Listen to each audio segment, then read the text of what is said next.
People, Don Squad in the house, stand up, salute.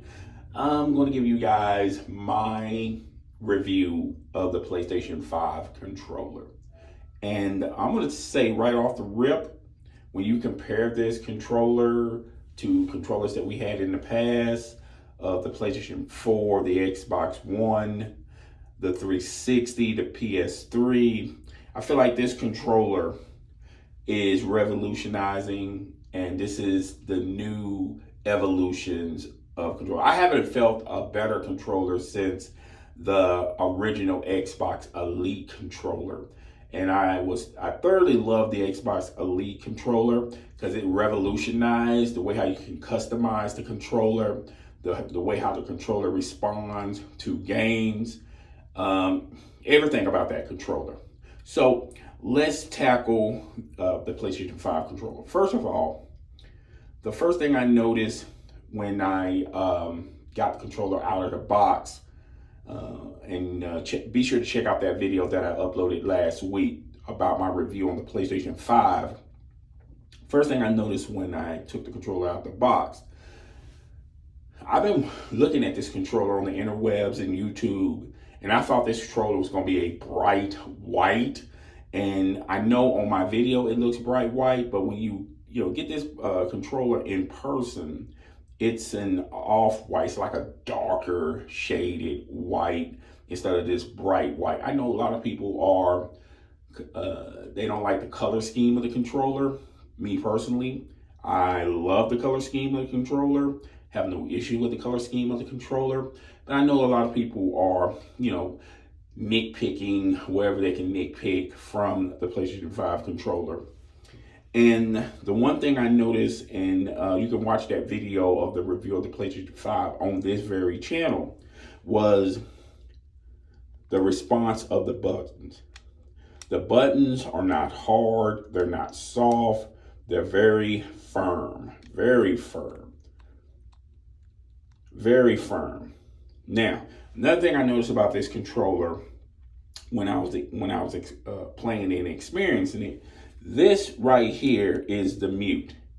And if you're streaming and you don't want to, have your voice on the mic, be sure to mute this controller. Now, this part right here is a microphone.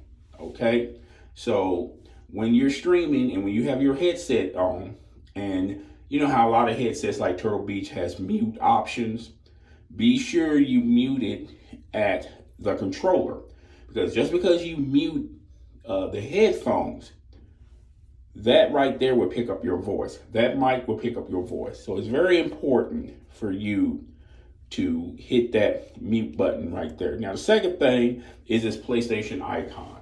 And this PlayStation icon has so many different functionalities with it. It's for the UI of the PlayStation 5, for a lot of games that you're going to be using this often. Okay, even turning on, turning off the PlayStation 5, going into your UI, going into your game settings, anything. You're gonna constantly utilize that icon right there.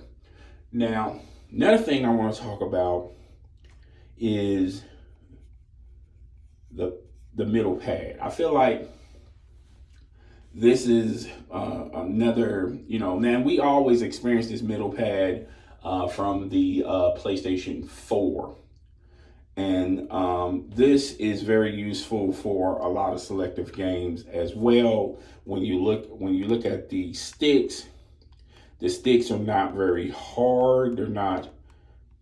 They flow like water, dog. They literally flow like water, and they have a pinch of stiffness. Now, with the Xbox Elite controller, you can adjust that. You can make that firm. You can make that soft. I think it's just at the right spot with these sticks here. They're not too firm. They're not too soft. And to me, when you talk about the PlayStation 4 controller, this would wear out a lot.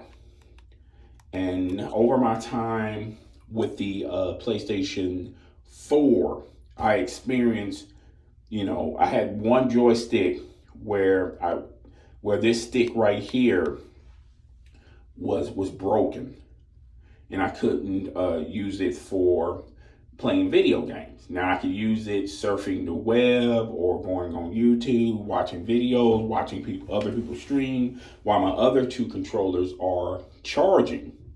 Okay, but to me, with the PlayStation 4, those sticks right there, to me, I felt like they were manufacturally made cheap. They were not durable. Okay, let's just say they're not durable.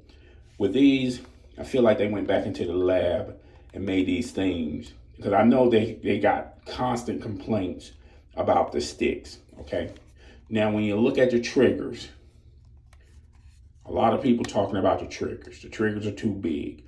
The triggers, the bumper pads, they're too small. They're either too small or too big. That's what I'm getting from a lot of people.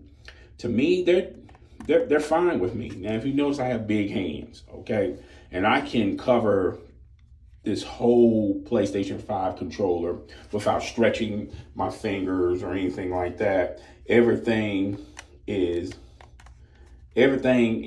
from me is at a point where I can immediately respond to the buttons and to the triggers. Now, if you got smaller hands, I feel like this controller, even though it's big, they mapped out this controller a lot for like smaller hands, people with smaller hands. And I'm thinking they're thinking about kids. They're trying to think about it. You're trying to make a controller that kids as well as adults will be able to utilize it.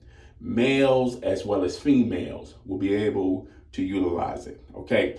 And I think they mapped everything perfectly, okay? What else we can talk about? The battery life.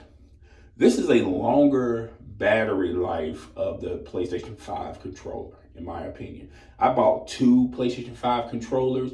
If you can't find another PlayStation 5 controller, you're cool, man. I mean, the battery life on these PlayStation 5 controllers are a lot longer than the battery life of the PlayStation 4 controller. I mean, that was an issue, a complaint that the PlayStation community talked about, how the battery life wasn't that very long.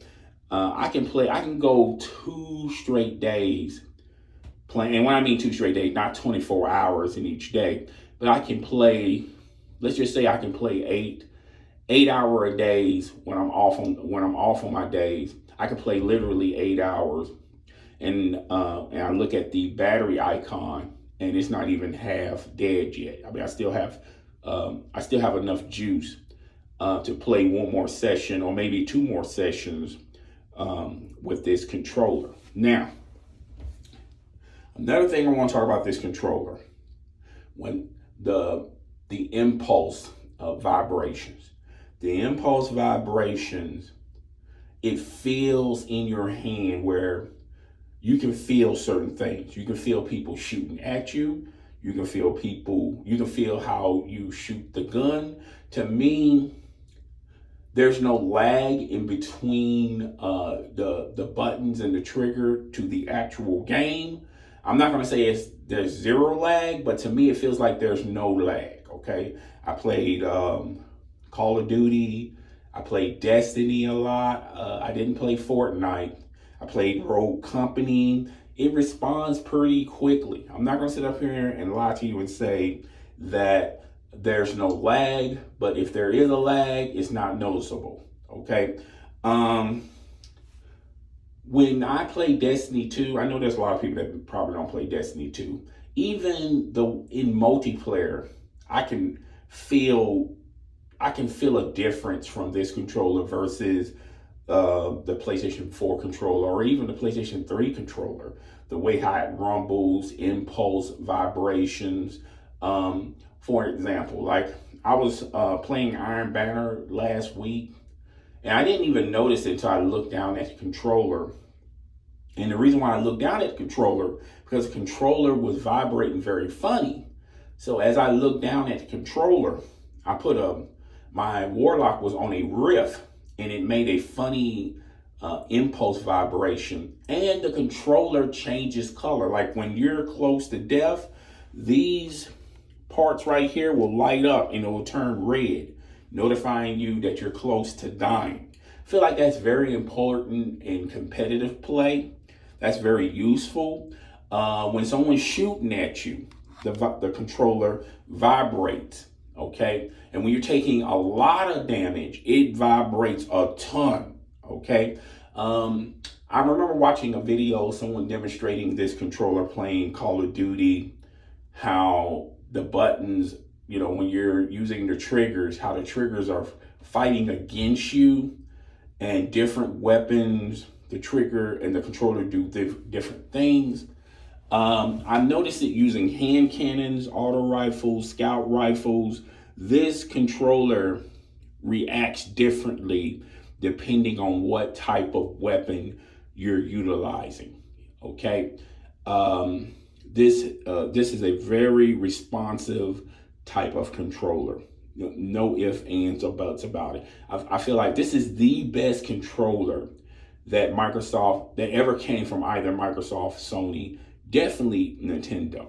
Okay, and I feel like a lot of stuff, the tech that's in this controller, this is going to be copied and pasted from Microsoft and from Nintendo. Now, I will say to Sony, when it comes to the impulse vibrations, I feel like they took a page from the Elite controller from the Xbox, as well as the Elite 2, how the impulse vibrations, the controller vibrated differently from that controller. And I feel like they stole a page, but they stepped it up, and the impulse vibration and the vibration, it reacts very differently depending on what you're doing. Okay, so I thoroughly love this controller. Now there's right over here, that's just airflow to allow air in the controller, if you're wondering. Okay, the control. Now I've been playing like 5 or 6 days, and the controller don't overheat. It doesn't do that. It stays modestly cool depending on, me, not depending on, I just been playing it and I haven't experienced any overheating. I haven't experienced power issues. Now, I will say, I suggest to you, you're gonna have a cord on your PlayStation 5. I suggest you for the full day that you experience this controller on your PlayStation 5, I suggest you to plug it in, let it charge for a full day. Okay, and with this is like any device. Okay, when it comes to storing power, when it comes out of the box on any device, try to keep it under the charger for a certain amount of time so you can test the battery, and you don't with this controller or any device, you don't want to play it right out the box with whatever power or whatever juice is on the controller. Okay, because you have to test the bounds of that battery. Okay, you have to let that battery know that this is a process over a course of time that this battery is going to be charged. Okay, so you want to you don't want to overcharge it. In my opinion, you don't need to overcharge it, but to me, I would spend at least half the day having the controller charge from the cord. Now, I did in competitive play, it's not a huge issue, but something that I noticed when you play wire versus wireless, I feel like there's like a split second sooner when you're shooting in competitive play, wire versus wireless. But either way, you're not going to really notice the difference. about this controller. Okay,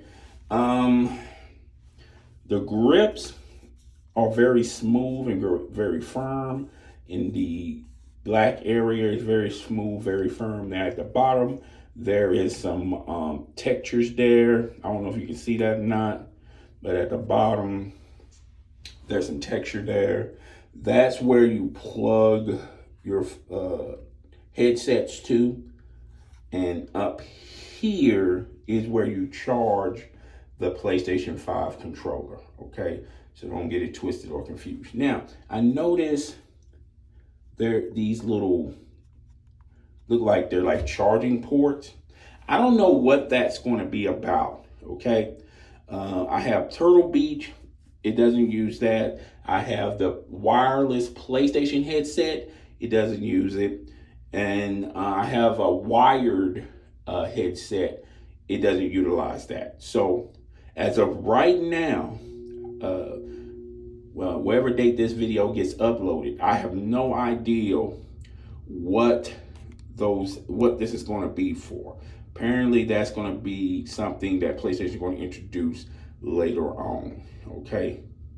Now, and like I said, there's your mic. You plug your mic. That's where you talk from. And this is also double used, okay? This is where you talk, and this is where airflow goes in and out. Now, when you're doing messages, you can type them by using the buttons, or there's an option where your voice, you can just talk your message out. I feel like that's very useful, okay? I think that's very important, okay? When you're in party chat, now, a lot of people was experimenting with the microphone in the headset. Does it pick up background noise? And I tried that with several games.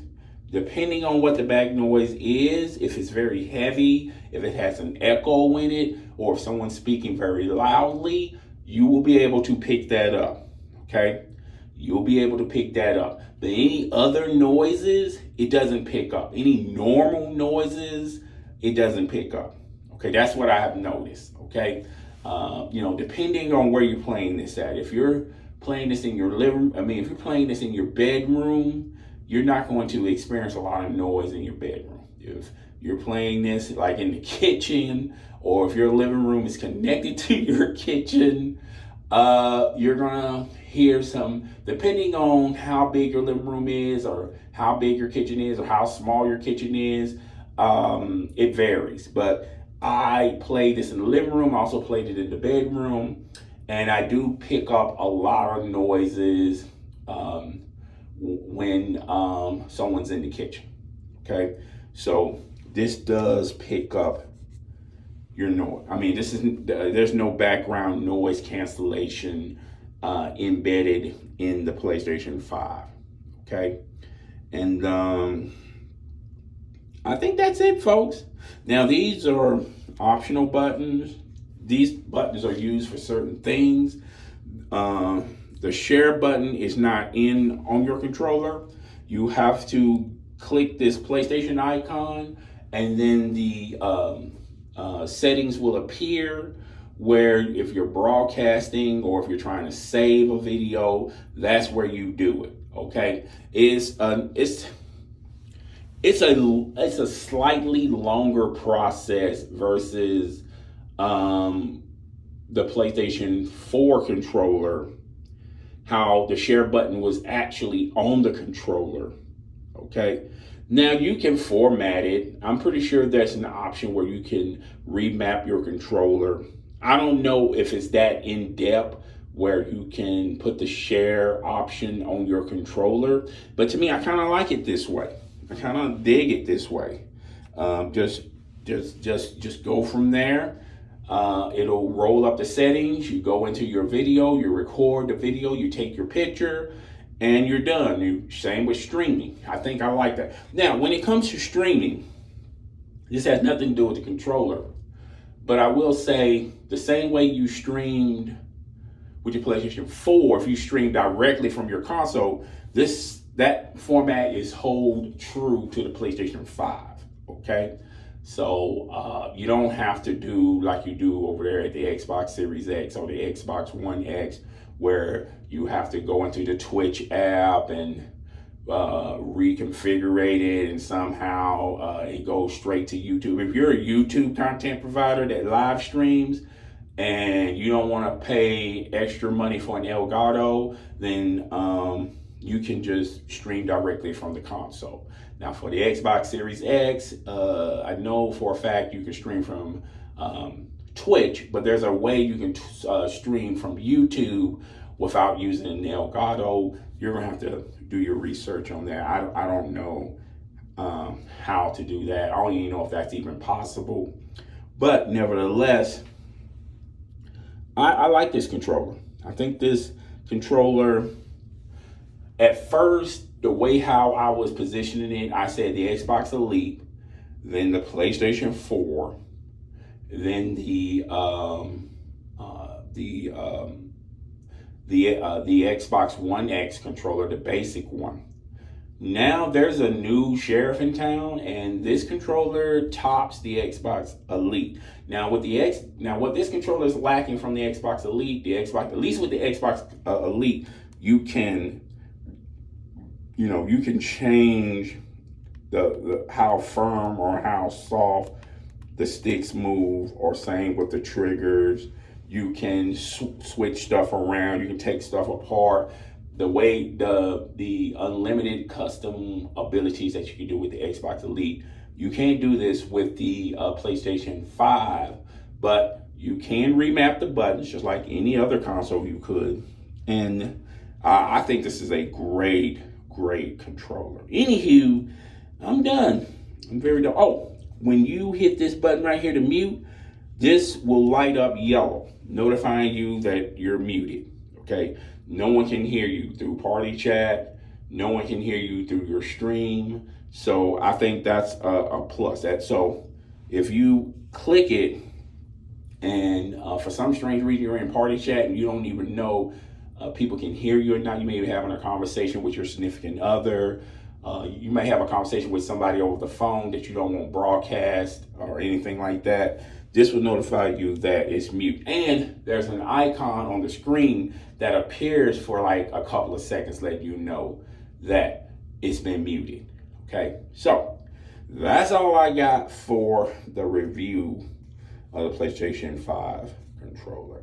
Anywho, is your boy, the host with the most. I'm Christian One Don Squad in the house. Stand up, salute, support the channel, support the drive, support the dribble by subscribing to this channel, hitting the notification bell, and I'm out of here.